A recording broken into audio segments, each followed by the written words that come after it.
Hi everyone, my name is Dr. Nick Saade. I am an emergency physician at the Providence Little Company of Mary Emergency Room in Torrance, California, right next to LA. And I'm here today to answer a few questions about coronavirus or COVID-19. First up, we're going to talk about masks. Should we be using them all the time? And the answer is yes. Masks can help everyone. You should be wearing a mask when you leave the home, and in fact, in LA, now you have to wear a mask. There's different types of masks, of course, but the thing to understand is that the most important function of any mask is to simply be a physical barrier to prevent your hands from touching your face. The idea is that COVID spreads through infected respiratory droplets. These droplets can get smeared on surfaces that infected people touch, and after touching your own face, your mouth, your eyes, your nose, you risk becoming infected. Remember that masks are just one of several tools that you need to use to protect yourself and others, however.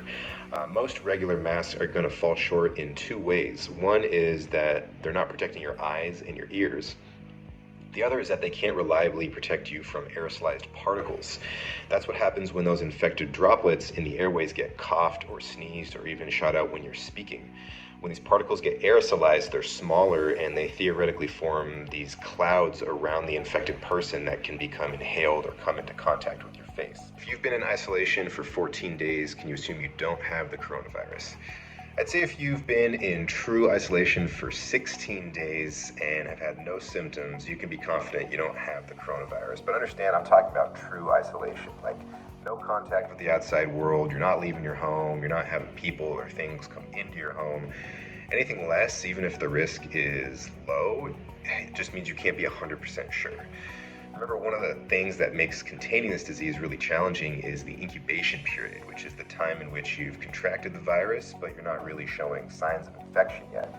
So this can be anywhere from a week to 2 weeks, and the current thought process is that you can be infectious about 48 hours prior to the onset of symptoms. Can people who have recovered from COVID-19 volunteer for work in healthcare assistance?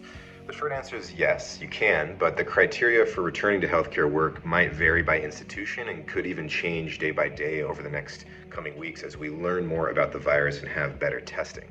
From a recovery and infectious standpoint, one major step is that if you are symptom and fever free for at least 72 hours, and it's been at least 7 days since the beginning of your symptoms, then you've recovered from COVID and are no longer infectious from your own respiratory droplets.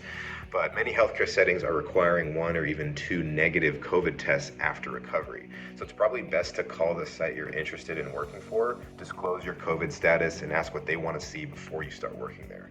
There's 2 really important things to understand, however. One is that even if you have recovered, you can still spread the disease to others through touching infected surfaces and then close contact with others. So it's still really crucial to continue to practice social distancing and hand washing. The second is the possibility of reinfection. COVID just hasn't been around long enough for us to really understand the risk of reinfection after you've recovered. It's probably pretty low, but we just don't know. And so if you do volunteer or work in a healthcare setting, it's going to be just as important to continue to protect yourself with gloves and masks and adhering to all the policies of that institution. This next question is about challenges some people might face trying to access or pay for healthcare.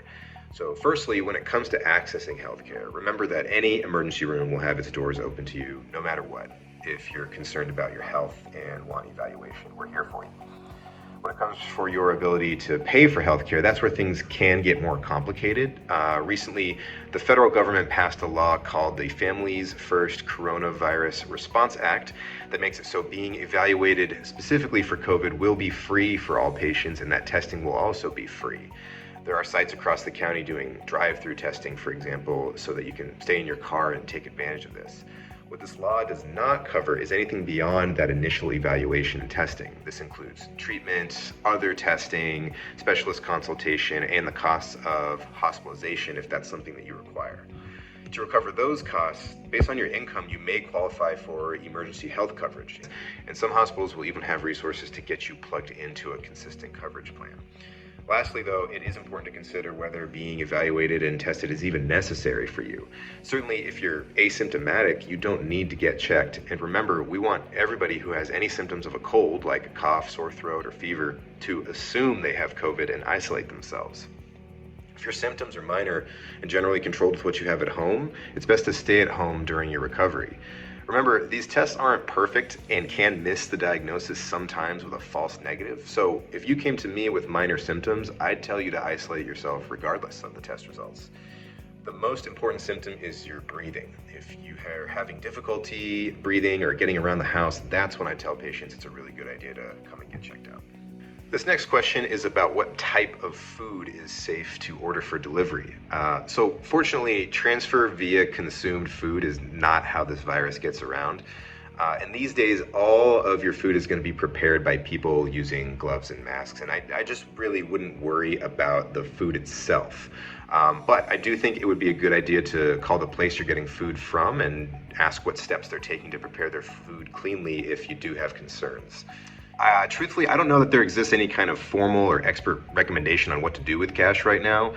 From what I can tell, there doesn't seem to be any efficient means for cleaning your money at home without risking burning it or damaging it, and that includes microwaving it. Obviously, wash your hands as soon as possible after handling cash is a must-do, but you can also keep your cash by itself in like a Ziploc bag or a container to keep it separate from other things in your purse or your wallet. You can use gloves temporarily to handle cash, but just remember not to touch your face or other things with those gloves after you use them. And it might be a good idea to look up sterile technique for removing gloves so you don't contaminate your hands when you remove those gloves. If you're bringing cash into your home after a trip to the store, if you can isolate it and not touch it for at least 10 days, then the virus should be dead or inactive by then, maybe even sooner. Lastly, some banks are sterilizing cash with UV light and other techniques that don't physically degrade it. So you could always call the bank and see if they're willing to exchange your cash and coins for clean ones. And on the global scale, it's impossible for me to say. Different countries will have different timelines based on a million different factors. Even here in the US, there's differences in population density and demographics and resources between states that's going to affect the overall timeline. I think California and many states are expecting peaks in the next couple of weeks in terms of new cases. So if this holds true and we continue social distancing through those peaks and the anticipated declines afterwards, we may be able to declare victory, so to speak, sometime in June or during the summer.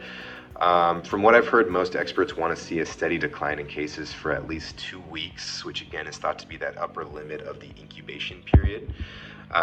Regardless, I don't think it's going to be like an on-off switch. I don't think we're going to wake up one day and see that everything is open again.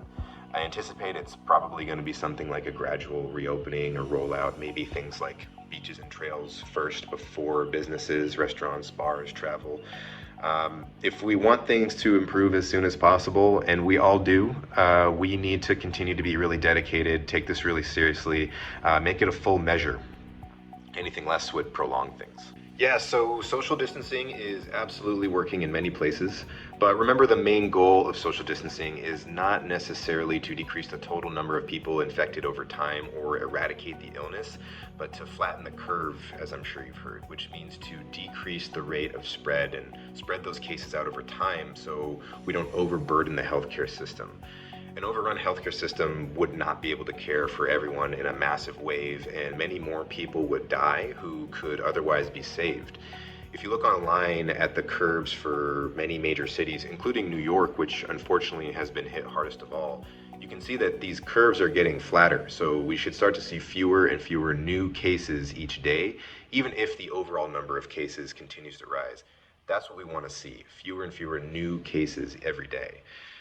Here in Los Angeles, I can say firsthand that while we've seen plenty of COVID patients, fortunately, we are not overwhelmed. We have been able to provide excellent care and bring all of our resources to bear for each patient.